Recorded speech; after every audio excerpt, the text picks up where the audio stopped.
ನನ್ನ ಹೆಸರು ಅನುಷಾ. ನನಗೆ 20 ವರ್ಷ ಆಗಿತ್ತು. ನಾನು ನನ್ನ ಜೀವನದಲ್ಲಿ ತುಂಬ ಸಂತೋಷವಾಗಿದ್ದೆ. ಆದರೆ ನನಗೆ ಗೊತ್ತಿರಲಿಲ್ಲ ಒಂದು ದಿನ ಹೀಗೆ ಬರುತ್ತೆ ಅಂತ. ನಾನು ಸಾಯೋದಕ್ಕೆ ಬೇಡ್ಕೋತೀನಿ ಅಂತ. ಸ್ವಲ್ಪ ದಿನದಿಂದ ಅಕ್ಕ ಒಂಥರ ವಿಚಿತ್ರ ಥರ ಆಡ್ತಾಯಿದ್ಲು. ನಾನು ಅಮ್ಮನ ಹತ್ರ ಹೇಳಿದ್ದೆ, ಅಕ್ಕ ಯಾಕೆ ವಿಚಿತ್ರ ಥರ ಆಡ್ತಾ ಇದ್ದಾಳೆ ಅಂತ. ಆಗ ಅಮ್ಮ ಹೇಳಿದರು, ಅದು ಅವಳು ಮದುವೆ ಆಗ್ತಾ ಇದ್ದಾಳಲ್ವಾ ಹಾಗೆ, ಅವಳು ಆ ಥರ ಆಡ್ತಾ ಇರೋದು, ನೀನು ತಲೆಗೆ ಹಾಕೋಬೇಡ, ಅದು ಹಾಗೇ ಇರುತ್ತೆ ಅಂತ ಹೇಳಿದರು. ಆದರೆ ಅಕ್ಕ ತುಂಬ ಬದಲಾಗಿದ್ಲು. ರಾತ್ರಿ ಲೇಟಾಗಿ ಮನೆಗೆ ಬರ್ತಾಯಿದ್ಲು, ಬೆಳಗ್ಗೆ ಬೇಗ ಹೊರಟೋಗ್ತಾ ಇದ್ಲು. ಆದರೆ ಬಂದಾಗ ತುಂಬ ಸುಸ್ತಾಗಿರ್ತಾಯಿದ್ಲು.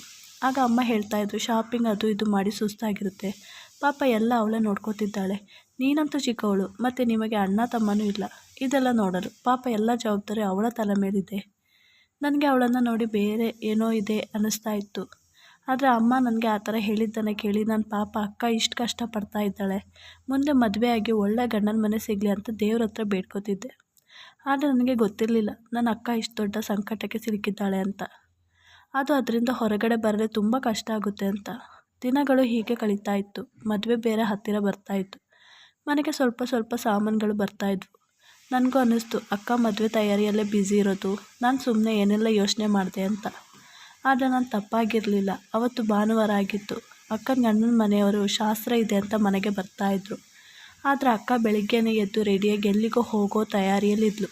ನಾನು ಮಲಗಿದ್ದೆ. ನಾನು ಲೇಟ್ ಮಾರ್ನಿಂಗ್ ಎದ್ದೊಳ್ತಾ ಇದ್ದದ್ದು. ಅಮ್ಮನ ಬೈಗುಳದ ಸೌಂಡಿಂದ ಎಚ್ಚರ ಆಯಿತು. ಅಮ್ಮ ಅಕ್ಕನಿಗೆ ಬೈತಾಯಿದ್ರು, ಇದೇನು ನಿನ್ನ ಗಂಡನ ಮನೆಯವರು ಬರ್ತಾ ಇದ್ದಾರೆ, ಆದರೆ ನೀನು ರೆಡಿಯಾಗಿ ಎಲ್ಲಿಗೋ ಹೋಗ್ತಾ ಇದ್ದೀಯಾ. ಆದರೆ ಅಕ್ಕ ಅಮ್ಮನ ಮಾತಿಗೆ ಬೆಲೆನೇ ಕೊಡ್ತಾ ಇರಲಿಲ್ಲ.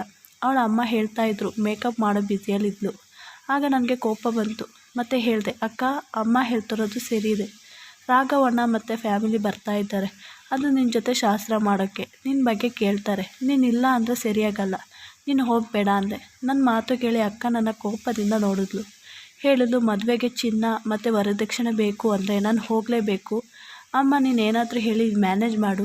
ಅವ್ರು ಹೆಚ್ಚಾಗಿ ಪ್ರಶ್ನೆ ಕೇಳಿದ್ರೆ ಹೇಳಿಬಿಡು, ಲಕ್ಷ್ಮಿ ತುಂಬ ಅರ್ಜೆಂಟ್ ಕೆಲಸಕ್ಕೆ ಹೋಗಿದ್ದಾಳ, ಅಥವಾ ಯಾರಾದರೂ ಸತ್ತಿದ್ದಾರೆ ಹಾಗೆ ಹೋಗಿದ್ದು ಅಂತ ಹೇಳಿಬಿಡು ಅಂತ ಹೇಳಿ ಹೊಟ್ಟೋದ್ಲು. ಅಕ್ಕ ಹೋಗಿದ್ದೆ. ಅಮ್ಮ ಮತ್ತು ನಾನು ಮುಖ ನೋಡ್ಕೊಂಡು ನಿಂತಿದ್ವಿ. ನನಗಂತೂ ಅರ್ಥನೇ ಆಗಲಿಲ್ಲ ಅಷ್ಟು ಅರ್ಜೆಂಟ್ ಏನಿತ್ತು ಹೋಗೋದಕ್ಕೆ ಅಂತ. ಸ್ವಲ್ಪ ಹೊತ್ತಿನ ಬಳಿಕ ಅವರು ಬಂದರು. ಅಕ್ಕನ ಅತ್ತೆ ಬಂದ ಕೂಡಲೇ ಲಕ್ಷ್ಮಿ ಎಲ್ಲಿ ಕಾಣಿಸ್ತಾನೆ ಇಲ್ಲ ಅಂತ ಕೇಳ್ತಾಯಿದ್ರು. ನನಗೆ ಭಯ ಆಗ್ತಾಯಿತ್ತು. ಈಗ ಏನಾಗುತ್ತೋ, ಈ ಥರ ಕಾರಣ ಹೇಳಿದ್ರೆ ನಂಬಲ್ಲ ಒಬ್ಬರೊಬ್ಬರು. ಆದರೆ ಇವರು ಒಳ್ಳೆಯವರಾಗಿದ್ದರು. ಅಮ್ಮ ಏನೋ ಒಂದು ಕಾರಣ ಹೇಳಿದ ತಕ್ಷಣ ಒಪ್ಕೊಂಡ್ರು, ಸುಮ್ಮನೆ ಆದರು. ಆದರೆ ರಾಘವ್ ಅಣ್ಣನ ಮುಖದಿಂದ ಗೊತ್ತಾಗ್ತಾ ಇತ್ತು ಅವರಿಗೆ ತುಂಬ ಬೇಜಾರಾಗಿದೆ. ಹಾಗೆ ಅವ್ರ ಅಕ್ಕ ಇಲ್ಲದೇನೆ ಎಲ್ಲ ಶಾಸ್ತ್ರ ಮಾಡಿದ್ರು ಮತ್ತು ಹೋದರು.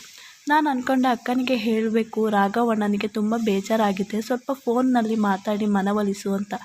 ಹಾಗೆ ಅಕ್ಕನನ್ನು ಕಾಯ್ಕೊಂಡಿದ್ದೆ. ಅಪ್ಪ ಅಮ್ಮ ಅವರನ್ನು ಸುಧಾರಿಸಿ ತುಂಬ ಸುಸ್ತಾಗಿದ್ದರು. 10 ಗಂಟೆಗೆ ಹೋಗಿ ಮಲ್ಕೊಂಡ್ರು. ಆದರೆ ನಾನು ಏನೇ ಆಗಲಿ ಹೇಳಲೇಬೇಕು ಅಂತ ಕಾಯ್ಕೊಂಡಿದ್ದೆ. ಆದರೆ ಅಕ್ಕ ಬರೋ ಮಾತೇ ಇರಲಿಲ್ಲ. ಕಾದು ನಾನು ಅಲ್ಲೇ ಮಲ್ಕೊಬಿಟ್ಟಿದ್ದೆ. ಸರಿ ಸುಮಾರಿಗೆ 12 ಗಂಟೆಗೆ ಅಕ್ಕ ಬಂದಳು. ನನಗೆ ಬಾಗಿಲು ತೆಗೆಯೋ ಸೌಂಡ್ನಿಂದ ಎಚ್ಚರ ಆಯಿತು.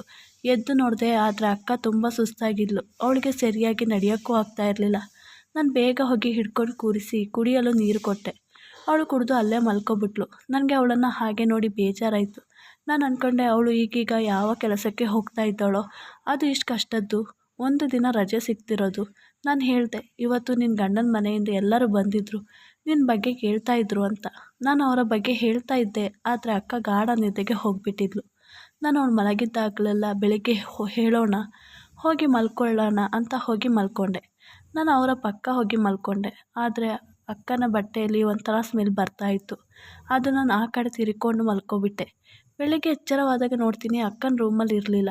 ಗಂಟೆ ನೋಡಿದಾಗ 9 ಗಂಟೆ ಆಗಿತ್ತು. ಅಕ್ಕ ಹೊರಟೋಗ್ಬಿಟ್ಟಿದ್ಲು. ಪಾಪ ನನ್ನ ಅಕ್ಕ ಎಷ್ಟು ಕಷ್ಟಪಡ್ತಾ ಇದ್ದಾಳೆ. ದೇವರೇ ಅವಳಿಗೆ ಮದುವೆ ಆದಮೇಲೆ ಎಲ್ಲ ಸುಖ ಸಿಗಲಿ ಅಂತ ಬೇಡ್ಕೊಂಡೆ. ಆದರೆ ಇದು ಸಾಧ್ಯ ಆಗ್ತಾ ಇರಲಿಲ್ಲ. ಅವಳು ಇಂಥ ಜೀವನ ಆಯ್ಕೆ ಮಾಡಿದ್ಲು ಅಂದರೆ ಇದರಿಂದ ವಾಪಸ್ ಬರೋ ಮಾತೇ ಇರಲಿಲ್ಲ. ಹೀಗೆ ದಿನಗಳು ಕಳೀತು. ಮದುವೆ ದಿನಾನೂ ಬಂತು. ಆದರೆ ಅಕ್ಕ ತುಂಬ ಟೆನ್ಷನಲ್ಲಿದ್ಲು. ಹೇಗೆ ಅಂದರೆ ಅವಳಿಗೆ ಈ ಮದುವೆ ಇಷ್ಟ ಇಲ್ಲದ ಹಾಗೆ. ಅವಳ ಬಿಹೇವಿಯರ್ ಅಲ್ಲಿ ಗೊತ್ತಾಗ್ತಾ ಇತ್ತು. ಅವಳು ಹೇಗಾದರೂ ಈ ಮದುವೆ ನಿಲ್ಲಿಸಬೇಕು ಅನ್ಕೋತಿದ್ದ ಹಾಗೆ. ಮನೆಗೆ ಎಲ್ಲ ಗೆಸ್ಟ್ ಬಂದಿದ್ದರು. ಅಮ್ಮನೂ ತುಂಬ ಟೆನ್ಷನಲ್ಲಿದ್ದರು. ಆದರೆ ಅಕ್ಕನಿಗೆ ಏನೂ ಹೇಳ್ತಾ ಇರಲಿಲ್ಲ. ಯಾಕೆಂದರೆ ಅಕ್ಕ ಎಲ್ಲರ ಮುಂದೆ ಕೋಪ ಮಾಡಿದ್ರೆ. ನಾನು ಹೇಳಿದೆ, ಇರಮ್ಮ ನಾನು ಮಾತಾಡಿ ನೋಡ್ತೀನಿ ಅಂತ. ನಾನು ಅಕ್ಕನ ರೂಮ್ಗೆ ಹೋದೆ. ಅಲ್ಲಿ ನೋಡಿದ್ರೆ ಅಕ್ಕ ತಲೆಗೆ ಕೈ ಮಡಗಿ ಅಳುತ್ತಾ ಕೂತಿದ್ಲು. ನನಗೆ ಹಾಗೆ ಅಕ್ಕನನ್ನು ನೋಡಿ ತುಂಬ ಗಾಬರಿ ಆಯಿತು. ನಾನು ಬೇಗ ಹೋಗಿ ಅಕ್ಕನ ಪಕ್ಕ ಕೂತ್ಕೊಂಡೆ. ಅಕ್ಕನ ಹತ್ರ ಕೇಳಿದೆ, ಅಕ್ಕ ಏನಾಯಿತು ನಿನಗೆ ರಾಘವನ್ನ ಇಷ್ಟ ಇಲ್ವಾ ಅಥವಾ ಬೇರೆ ಏನಾದರೂ ಇಷ್ಟಪಡ್ತಿದ್ದೀಯಾ ಬೇರೆ ಏನಾದ್ರು? ಆಗ ಅಕ್ಕ ತುಂಬ ಕೋಪದಿಂದ, ಇವಾಗೇನು ಪ್ರಯೋಜನ ಇಲ್ಲ ನನ್ನ ಇಷ್ಟ ಇದೆ ಇಲ್ಲದ ಬಗ್ಗೆ. ನನ್ನ ಮನೆಯವರು ATM ಮಷೀನ್ ಅಂದ್ಕೊಂಡಿದ್ದಾರೆ. ಬೇಕು ಅಂದಾಗ ತುಂಬ ದುಡ್ಡು ಬೇಕು. ಈಗ ಸಡನ್ನಾಗಿ ಮದುವೆ ಆಗಬೇಕು. ಆಗ ಅಮ್ಮ ಬಂದರು. ಅಮ್ಮನ ಹತ್ರ ಹೇಳಿದ್ಲು, ನಾನು ಹೋಗ್ತೀನಮ್ಮ, ನನಗೀಗಲೇ ಮದುವೆ ಬೇಡ. ನನ್ನ ಮದುವೆನೇ ಆಗಲ್ಲ ಅಂದರೆ ಕೇಳ್ತಾ ಇಲ್ಲ. ಇನ್ನು ನಿಮ್ಮ ಜೊತೆ ಮಾತಾಡಿ ಪ್ರಯೋಜನ ಇಲ್ಲ. ಮದುವೆ ಆಗ್ತೀನಿ ಅಂತ ಹೋಗಿ ಸ್ಟೇಜ್ನಲ್ಲಿ ಕೂತ್ಕೊಂಡ್ಳು. ಆದರೆ ತುಂಬ ದುಃಖದಲ್ಲಿದ್ಲು. ಆದರೆ ಈ ಎಲ್ಲ ಗೆಸ್ಟ್ಗಳ ಮುಂದೆ ಹೀಗೆ ಮದುವೆ ಬೇಡ ಅನ್ನೋದಕ್ಕೂ ಆಗಲ್ಲ. ಅದಕ್ಕೆ ನಾನು ಅಕ್ಕನನ್ನೇ ನೋಡ್ಕೊಂಡಿದ್ದೆ. ಸ್ಟೇಜ್ನಲ್ಲಿ ಕೂತಿದ್ದೆ. ಅಕ್ಕನ ಮೊಬೈಲ್ಗೆ ಪುರ್ಸೊತ್ತಿಲ್ಲದ ಹಾಗೆ ಕಾಲ್ ಬರ್ತಾ ಇತ್ತು. ನಾನು ಅಂದ್ಕೊಂಡೆ, ಈ ಮದುವೆ ದಿನಾನೂ ಎಷ್ಟೊಂದು ಕಾಲ್, ಯಾರ ಕಾಲ್ ಹೀಗೆ ಬರ್ತಾ ಇರೋದು? ಇದೆಲ್ಲೋ ಏನೋ ಮ್ಯಾಟರ್ ಇದೆ. ಈಗ ಮೊಬೈಲ್ ಇಸ್ಕೊಂಡು ಮಡ್ಕೊಂಡ್ರೆ ಒಳ್ಳೆಯದು. ಇನ್ನು ಫೋನ್ನಲ್ಲಿ ಮಾತಾಡಿ ಅಲ್ಲಿ ಎದ್ದು ನಿಂತು ಮದುವೆ ಆಗಲ್ಲ ಅಂದರೆ ಅಂತ ಭಯ ಆಯಿತು. ನಾನು ಹೋದೆ ಅಕ್ಕನ ಹತ್ರ, ಅಕ್ಕ ಮೊಬೈಲ್ ನನ್ನ ಕೈಯಲ್ಲಿ ಕೊಡು, ನಾನು ಮದುವೆ ಆದಮೇಲೆ ಕೊಡ್ತೀನಿ ಅಂತ ಹೇಳಿದೆ. ಆಗ ಅಕ್ಕ ಕೋಪದಿಂದ, ನೋಡು ನಿನ್ನ ಕೆಲಸ ನೋಡ್ಕೊಂಡು ನೀನಿರು, ಈಗ ಇಲ್ಲಿಂದ ಹೋಗು ಅಂತ ಹೇಳಿದ್ಲು. ನಾನು ಸುಮ್ಮನೆ ಹೋಗಿ ಗೆಸ್ಟ್ಗಳನ್ನು ಸುಧಾರಿಸ್ತಾ ಕೂತಿದ್ದೆ. ಭಯದಿಂದ ಅಕ್ಕನನ್ನು ನೋಡ್ತಾ ಇದ್ದೆ. ಸದ್ಯ ಹೇಗೋ ಮದುವೆ ಆಯಿತು. ಅಕ್ಕ ರಾಘವಣ್ಣನ ಹೆಂಡತಿ ಆಗಿಬಿಟ್ಟಿದ್ಲು. ಹಾಗೆ ಮದುವೆಯಾಗಿ ಅಕ್ಕನ ಮನೆಗೆ ಹೋಗಬೇಕಾದ್ರೆ ಅಪ್ಪ ಅಮ್ಮ ನನ್ನ ಸರಿಯಾಗಿ ಮಾತಾಡ್ಕೊಡೋ ಇರಲಿಲ್ಲ. ಆದರೆ ನಾನು ಅಪ್ಕೊಂಡು ಅಳ್ತಾ ಇದ್ಲು. ನನಗೆ ಅಕ್ಕನನ್ನು ನೋಡಿ ತುಂಬ ನೋವಾಯಿತು. ನನಗಿದು ಅರ್ಥ ಆಗ್ತಾ ಇರಲಿಲ್ಲ. ಮದುವೆ ಆಗೋ ಮುಂಚೆ ಅಕ್ಕನಿಗೆ ಕೇಳಿ ಎಲ್ಲರೂ ಒಪ್ಪಿಗೆ ಕೊಟ್ಟಿದ್ದು. ಆದರೆ ಮದುವೆ ದಿನ ಏನಾಗಿತ್ತು ಅವಳಿಗೆ ಅಂತ. ಹಾಗೆ ಮಾರನೇ ದಿನ ಎಲ್ಲರೂ ಹೋದರು. ಮನೆ ಖಾಲಿಯಾಗಿತ್ತು. ಸಂಜೆ ಹೊತ್ತಿಗೆ ಅಕ್ಕ ಮತ್ತು ಭಾವ ಬಂದರು. ಅಕ್ಕ ಬಂದ ತಕ್ಷಣ ಅಪ್ಪ ಅಮ್ಮನ ಕಾಲು ಹಿಡ್ಕೊಂಡು ಕ್ಷಮೆ ಕೇಳ್ತಾ ಇದ್ಲು. ನಾನು ನಿಮ್ಮ ಜೊತೆ ನಡ್ಕೊಂಡಿದ್ದು ಸರಿ ಇಲ್ಲ, ನನ್ನ ಕ್ಷಮಿಸ್ಬಿಡಿ. ನನಗೇನೋ ಆಗಿಬಿಟ್ಟಿತ್ತು ಆ ಟೈಮ್ನಲ್ಲಿ, ಅದಕ್ಕೆ ಹಾಗೆ ಮಾಡಿದ್ದು. ನನ್ನ ತಪ್ಪಿನ ಅರಿವಾದ ತಕ್ಷಣ ನಾನು ರಾಘವನ ಕರ್ಕೊಂಡು ಬಂದೆ, ನನ್ನ ಕ್ಷಮಿಸ್ಬಿಡಿ ಅಂತ ಹೇಳಿದ್ಲು. ಆದರೆ ಅಪ್ಪ ಅಮ್ಮ ಮಕ್ಕಳ ಮಾತನ್ನು ಹೆಚ್ಚು ಮನಸ್ಸಲ್ಲಿ ಇಟ್ಕೊಂಡಿರಲ್ಲ. ಅವ್ರು ಹೇಳಿದ್ರು, ನಾವು ಆಗಲೇ ಮರೆತೋದ್ವಿ ಅಂತ. ಹಾಗೆ ಸ್ವಲ್ಪ ಹೊತ್ತು ಇದ್ದು ಮತ್ತೆ ಹೋದಳು. ಆದರೆ ಅವಳು ತುಂಬ ಖುಷಿಯಾಗಿದ್ಲು. ನಮಗೂ ಅವಳನ್ನು ಹಾಗೆ ನೋಡಿ ಸಮಾಧಾನ ಆಯಿತು. ಆದರೆ ಅಕ್ಕ ಮದುವೆಯಾಗಿ 1 ತಿಂಗಳು ಅವಳು ಅತ್ತೆ ಮನೇಲಿರಲಿಲ್ಲ. ಅವಳು ಮತ್ತು ಭಾವ ಸಪ್ರೇಟ್ ಮನೆ ಮಾಡ್ಕೊಂಡು ಹೋದರು. ಅದು ಅವ್ರ ಡಿಸಿಷನ್ ಆಗಿತ್ತು. ನಮಗೇನು ಹೇಳೋದಕ್ಕಾಗಲ್ಲ. ಆದರೆ ಗೊತ್ತಿತ್ತು ಇದು ಅಕ್ಕನೇ ಭಾವನಿಗೆ ಒತ್ತಾಯ ಮಾಡಿರಬೇಕು ಅಂತ. ಹೀಗೆ ಅಕ್ಕ ಬರೋದು ಹೋಗೋದು ಮಾಡ್ಕೊಂಡಿದ್ಲು. ಆದರೆ ಅವಳು ತುಂಬ ಖುಷಿಯಾಗಿದ್ಲು. ಅವಳು ಮದುವೆಯಾಗಿ 3 ತಿಂಗಳಾಗಿತ್ತು. ಆದರೆ ಅವಳು ಬಂದು ಆಗಲೇ ಹೋಗ್ತಾ ಇದ್ಲು. ಆದರೆ ಮನೆಗೆ ಇರಲು ಬಂದೇ ಇರಲಿಲ್ಲ. ನಾನು ಅವಳನ್ನು ಮಿಸ್ ಮಾಡ್ಕೋತಿದ್ದೆ. ಅದಕ್ಕೆ ಅವಳಿಗೆ ಹೇಳಿದೆ, ಅವಳ ಮನೆಗೆ ಇರಲು ಹೋದೆ. ಅವಳು ನೋಡಿ ಗಾಬರಿ ಆದಳು. ಆ ಕೂಡಲೇ ಸರಿಯಾದಳು. ಮುಖದಲ್ಲಿ ನಗು ತಂದು, ಏನು ಹೇಳಿದೆ, ಬಂದು ಬಿಟ್ಟಿದೀಯಾ? ಆಗ ನಾನು ಯಾಕೆ ಇಷ್ಟ ಆಗಲಿಲ್ವಾ ನಿನಗೆ ನಾನು ಬಂದಿದ್ದು ಅಂತ ಕೇಳಿದೆ. ಹಾಗೆ ಇಲ್ಲ, ಹಾಗೇನಿಲ್ಲ, ಅದು ನಾನು ನಿನ್ನ ಕರ್ಕೊಂಡು ಬರ್ತಿದ್ದೆ, ಏನಾದರೂ ಮಾಡಿ ಮಡಗ್ತಿದ್ದೆ. ಬಾ ಆಚೆನೇ ನಿಂತಿದೆಯಲ್ಲ ಅಂತ ಒಳಗಡೆ ಕರ್ಕೊಂಡು ಹೋದ್ಲು. ಭಾವ ಒಳಗಡೆ ಇದ್ದರು. ಭಾವನಿಗೆ ನನ್ನ ನೋಡಿ ತುಂಬ ಖುಷಿಯಾಯಿತು. ಭಾವನಿಗೆ ಹಗಲು ಕೆಲಸ ಇರಲಿಲ್ಲ, ರಾತ್ರಿ ಹೊತ್ತು ಕೆಲಸ ಆಗಿತ್ತು. ನಾವು 3 ಜನ ಸೇರಿ ರಾತ್ರಿ 10 ಗಂಟೆ ತನಕ ಮಾತಾಡ್ಕೊಂಡಿದ್ವಿ. ಮತ್ತು ಅಕ್ಕ, ಅಯ್ಯೋ ರೀ, ನಿಮಗೆ ಲೇಟ್ ಆಯಿತು, ಆಫೀಸ್ಗೆ ಹೋಗಲ್ವಾ? ಆಗ ಇಲ್ಲ, ಇವತ್ತು ಅನುಷ ಬಂದಿದ್ದಾಳೆ, ಇವತ್ತು ರಜೆ ಹಾಕ್ತೀನಿ ಅಂತ ಹೇಳಿದ್ರು. ಆದರೆ ಅಕ್ಕ, ಈಗ ಏನೋ ಅವಳು ಹೋಗಿ ಮಲ್ಕೋತಾಳೆ, ಇನ್ನು ನೀವು ಬೆಳಗ್ಗೆಯಿಂದ ಮಲ್ಕೊಂಡಿದ್ದೀರಾ, ಈಗ ನಿಮಗೆ ಬೋರ್ ಆಗುತ್ತೆ, ನೀವು ಹೋಗಿ ಅಂತ ಹಿಂಸೆಯಿಂದ ಕಳಿಸಿದ್ಲು. ಪಾಪ ಭಾವನಿಗೆ ಇಷ್ಟ ಇಲ್ಲದಿದ್ದರೂ ಹೋದರು. ಅಕ್ಕ, ನೀನು ಹೋಗು ಮಲ್ಕೋ, ನಾಳೆ ಮಾತಾಡೋಣ ಅಂತ ಹೇಳಿ ಕಳಿಸಿದ್ಲು. ನಾನು ಹೋಗಿ ಮಲ್ಕೊಂಡೆ. ಆದರೆ ಹೊಸ ಜಾಗ ಆದ್ದರಿಂದ ನಿದ್ದೆ ಬರ್ತಾ ಇರಲಿಲ್ಲ. ಭಾವನೂ ಹೋಗಿದ್ದರು. ಸ್ವಲ್ಪ ಹೊತ್ತು ಆದಮೇಲೆ ನಾನು ಆ ಕಡೆ ಈ ಕಡೆ ತಿರ್ಕೊಂಡೆ. ನಿದ್ದೆ ಬರದೆ ಇದ್ದೆ. ಆದರೆ ನನಗೆ ಮೇಲಿಂದ ಜೋರಾಗಿ ಸೌಂಡ್ ಬರ್ತಾಯಿತ್ತು. ನನಗೆ ತುಂಬ ಭಯ ಆಗಲು ಸ್ಟಾರ್ಟ್ ಆಯಿತು.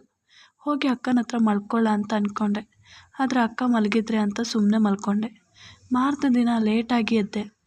ಅಕ್ಕ ಎಲ್ಲಿ ಬೈತಾಳೆ ಅಂತ ಹೇಳಿಲ್ಲ. ಮಾರನೇ ದಿನ ಅಕ್ಕನ ಹತ್ರ ಮಲ್ಕೊಬಿಡೋಣ ಅಂತ ಇದ್ದೆ. ಅವತ್ತು ಹಾಗೆ ಕಳೀತು. ರಾತ್ರಿ ಭಾವ ಹೋಗಲಿ ಅಂತ ಕಾದು ಸ್ವಲ್ಪ ಹೊತ್ತು ರೂಮಲ್ಲಿದ್ದೆ. ಎದ್ದು ಹೋದೆ ಅಕ್ಕನ ಜೊತೆ ಮಲ್ಕೊಳ್ಳೋಣ ಅಂತ. ಅಕ್ಕನ ರೂಮಿಗೆ ಹೋಗ್ತೀನಿ, ಅಕ್ಕ ಇರಲಿಲ್ಲ. ಇಷ್ಟು ಹೊತ್ತಿಗೆ ಅಕ್ಕ ಎಲ್ಲಿಗೆ ಹೋದ್ಲು ಅಂತ ಅಂದ್ಕೊಂಡು ಹೊರಗಡೆ ಬಂದೆ. ಬಂದು ನೋಡಿದಾಗ ಮಾಡಿ ಮೇಲಿನಿಂದ ತುಂಬ ಸೌಂಡು. ನಾನು ಹೆದರುತ್ತಾ ಮಾಡಿ ಮೇಲೆ ಹೋದೆ. ಅಲ್ಲಿ ಹೋಗಿ ನೋಡಿದಾಗ ನನಗೆ ಆ ದೃಶ್ಯ ನೋಡಿ ಶಾಕ್ ಆಯಿತು. ಅಕ್ಕ, ನೀನು ಇಂಥ ಕೆಲಸ ಮಾಡ್ತೀಯ ಅಂತ ಅಂದ್ಕೊಂಡಿರಲಿಲ್ಲ. ದುಡ್ಡಿಗೋಸ್ಕರ ಹೀಗೆಲ್ಲ ಮಾಡ್ತಾ ಇದ್ದೀಯಾ? ಅಕ್ಕ, ನೀನು ಇದನ್ನು ಮಾಡಿ ಎಷ್ಟು ಜನನ ಲೈಫ್ ನಾಶ ಮಾಡ್ತಾ ಇದ್ದೀಯಾ? ಅದು ಅಲ್ಲದೆ ಇದು ಹೊರಗಡೆ ಗೊತ್ತಾದರೆ ನಿನ್ನ ಮಾತ್ರ ಅಲ್ಲ ಭಾವನನ್ನು ಕರ್ಕೊಂಡು ಹೋಗ್ತಾರೆ. ಏನು ಮಾಡದೇ ಇರೋ ತಪ್ಪಿಗೆ ಭಾವನಿಗೆ ಶಿಕ್ಷೆ ಸಿಗುತ್ತೆ. ಆಗ ಅಕ್ಕ ಓಡಿ ಬಂದು ನನ್ನ ನಿಲ್ಲಿಸಿ ನನ್ನ ಮಾತು ಕೇಳು, ನಾನು ಬೇರೆ ದಾರಿ ಇಲ್ಲದೆ ಮಾಡಿದ್ದು.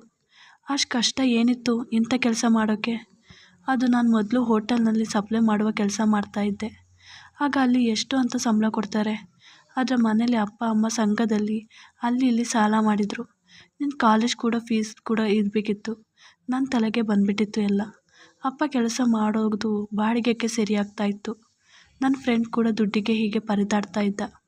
ಆಗ ಅವನಿಗೆ ಇನ್ನೊಬ್ಬ ಫ್ರೆಂಡ್ ಇದನ್ನು ಮಾರಿ ತುಂಬ ಶ್ರೀಮಂತ ಆಗಿದ್ದೀನಿ, ನಾವು ಸರಿಯಾದ ದಾರಿಯಲ್ಲಿ ಹೋದರೆ ಯಾವತ್ತೂ ಶ್ರೀಮಂತ ಆಗೋದಕ್ಕೆ ಆಗಲ್ಲ, ಅದಕ್ಕೆ ತಪ್ಪು ದಾರಿ ಹಿಡಿದು ನೋಡು, ಈಗ ಹೇಗಿದ್ದೀನಿ, ನೀನು ಹೀಗೆ ಆಗಬೇಕು ಅಂದರೆ ನನ್ನ ಥರ ಮಾಡು ಅಂತ ಈ ಐಡಿಯಾ ಹೇಳಿಕೊಟ್ಟ. ಅವನು ಒಂದು ಮನೆ ಬಾಡಿಗೆ ತಗೊಂಡು ಸ್ಟಾರ್ಟ್ ಮಾಡಿ ನನಗೂ ಆಸೆ ತೋರಿಸಿ ಅವನ ಜೊತೆಗೆ ಕರ್ಕೊಂಡ. ಅದರಿಂದನೇ ನಮ್ಮ ಸಾಲ, ಸಂಘ, ನೀನು ಓದಿದ್ದು, ಮನೆ ಕಟ್ಟಿದ್ದು, ಅದು ಅಲ್ಲದೆ ನನ್ನ ಮದುವೆಗೆ ಆಗಿದ್ದು. ಅದಕ್ಕೆ ನಾನು ಈಗಲೇ ಮದುವೆ ಆಗಲ್ಲ, ಸ್ವಲ್ಪ ದಿನಗಳು ಬೇಕು ಅಂತಿದ್ದು. ಯಾಕೆಂದರೆ ಇದೆಲ್ಲ ಮದುವೆಗೆ ಮುಂಚೆ ಎಲ್ಲ ಮಾರಿ ಅಲ್ಲೇ ಇದನ್ನು ಕ್ಲೋಸ್ ಮಾಡಿ ಮದುವೆ ಆಗಿ ಹೊಸ ಜೀವನ ಸ್ಟಾರ್ಟ್ ಮಾಡೋಣ ಅಂದ್ಕೊಂಡೆ. ಆದರೆ ಗಂಡನ ಕಡೆಯವರು ಅರ್ಜೆಂಟ್ ಮಾಡಿ ಅಂತ ಬೇಗ ಮದುವೆ ಮಾಡಿಬಿಟ್ಟಿದ್ರಿ. ಆದರೆ ಮದುವೆಗೆ ಇದೇ ಯೋಚನೆಯಲ್ಲಿ ಇದ್ದೆ. ಸದ್ಯ ನಾನು ಹೇಳ್ದಂಗೆ ರಾಘವ್ ಕೇಳ್ದ. ರಾಘವ್ಗೆ ರಾತ್ರಿ ಕೆಲಸ, ಅದು ಈ ಕೆಲಸಕ್ಕೆ ಒಳ್ಳೆಯದೇ ಆಯಿತು. ಹಗಲು ಟೈಮ್ನಲ್ಲಿ ಯಾರಿಗೂ ಕಾಣಿಸದೆ ಮಾಡಬೇಕಾಗಿತ್ತು.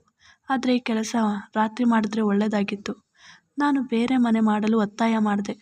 ರಾಘವ್ ನನ್ನ ಮಾತು ಕೇಳಿ ಬೇರೆ ಮನೆ ಮಾಡಿದ್ರು. ಇದನ್ನೆಲ್ಲ ನನ್ನ ಫ್ರೆಂಡ್ ಮನೆಯಿಂದ ಕರೆಸ್ಕೊಂಡೆ.